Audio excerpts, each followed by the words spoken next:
എന്താ ആരും ഒന്നും പറയാത്തത്? അല്ല, ഇത്രയും കാലം കുഞ്ചിയമ്മേലെ ഇതൊക്കെ ചെയ്തോണ്ടിരുന്നത്. ഇനി മുതൽ ഞാൻ ചെയ്തോളും. കോവിലകത്തെ രാമഭദ്രന്റെയും ജാനകിയമ്മയുടെ മകളാ ഞാനും. നിങ്ങളുടെ ഉത്സവത്തിന് കുഞ്ചിയമ്മ തരുന്നതിന്റെ ഇരട്ടി ഞാൻ തരും. എന്താ? അല്ല, ഇരട്ടി തരാമെന്ന് പറഞ്ഞാ ഞങ്ങക്ക് സമ്മതമാ. പക്ഷേ ടീച്ചറോടൊന്ന് ചോദിക്കാതെ. അവരോട് എന്ത് ചോദിക്കാനാ? നിങ്ങൾ കാര്യം ഉറപ്പിച്ചോ? നോട്ടീസിൽ കോവിലകത്ത് രാമഭദ്രന്റെയും ജാനകിയമ്മയുടെയും മകൾ മേരി എന്ന് വലുതാക്കി എഴുതിയിരിക്കണം. നാളെ വന്ന് കാശ് വാങ്ങിച്ചോ. ടീച്ചർ വരുന്നുണ്ടല്ലോ.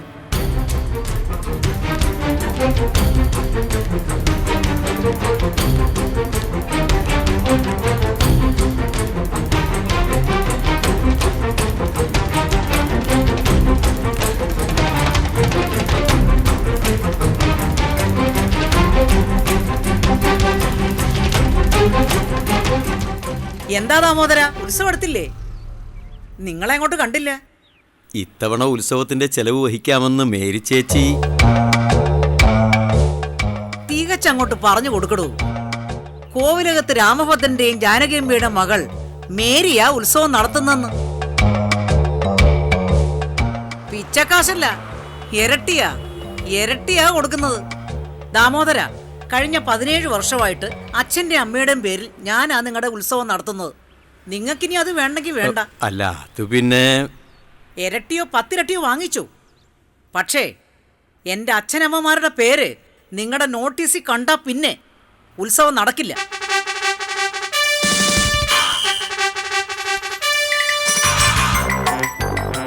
എനിക്കുണ്ട് അവകാശം. നിർത്തടി.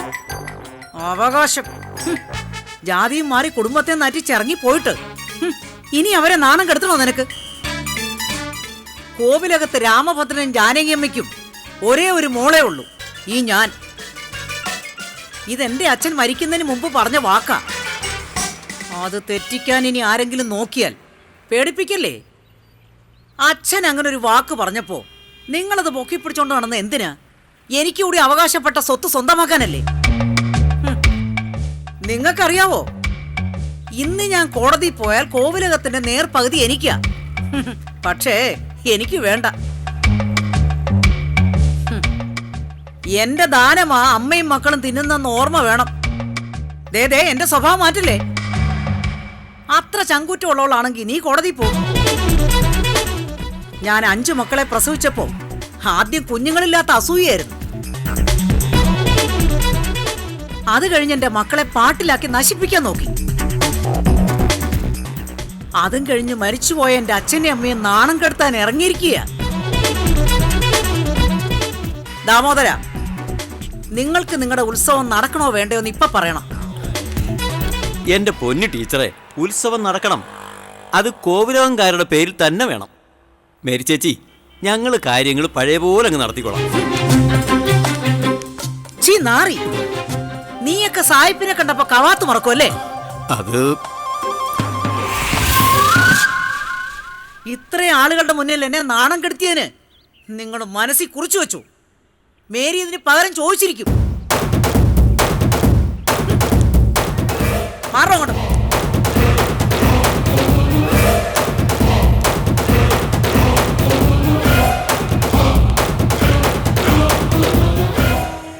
വിഷമം അറിയണം. ഒളിച്ചോടി മതം മാറിയപ്പോ എൻ്റെ അച്ഛൻ്റെ അമ്മയുടെയും ചങ്ക് പൊടിഞ്ഞതാ.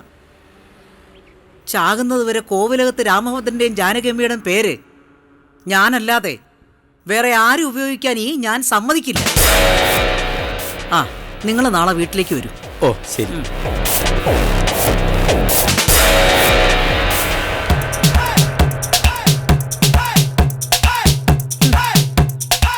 എന്നെ വെറുത്തപ്പോ ഞാനും വെറുത്തു, തുപ്പിയപ്പോ ഞാനും തുപ്പി. അല്ലാതെ ഇത്രയും കാലം എനിക്ക് പക തോന്നിയിട്ടില്ല. പക്ഷേ ഇന്നെനിക്ക് തോന്നി. മക്കളെ നശിപ്പിച്ചോ ഞാനാണത്രേ. ഓ, മേരിയോടാ കളി. വേണോന്ന് മേരി വിചാരിച്ച പിന്നെ ആ കുടുംബം ബാക്കി ഉണ്ടാവില്ല. അത് ശരിയാ, നശിപ്പിക്കാൻ മേരി പെങ്ങളുടെ അടുത്തേ ആരും ഒന്നുമല്ല. പോരാൻ പോക്കി. എന്റെ മേരി, എത്രയായാലും നിന്റെ ചേച്ചിയല്ലേ. മിണ്ടരുത്. ഇനി എന്റെ മനസ്സിൽ അങ്ങനെയൊന്നും ഇല്ല. കോവിലകത്ത് കുഞ്ചിയമ്മ എന്റെ ശത്രുവാ. അവരിനി എന്റെ കാൽക്കൽ വീഴുന്നവരെ എനിക്ക് വിശ്രമമില്ല. ഇത്ര കടുപ്പിക്കണോ മേരി? കടുപ്പിക്കും. ഞാനും കോവിലത്തെ ചോരയാ. ആരാ ജയിക്കുന്നത് ഞാനൊന്ന് നോക്കട്ടെ.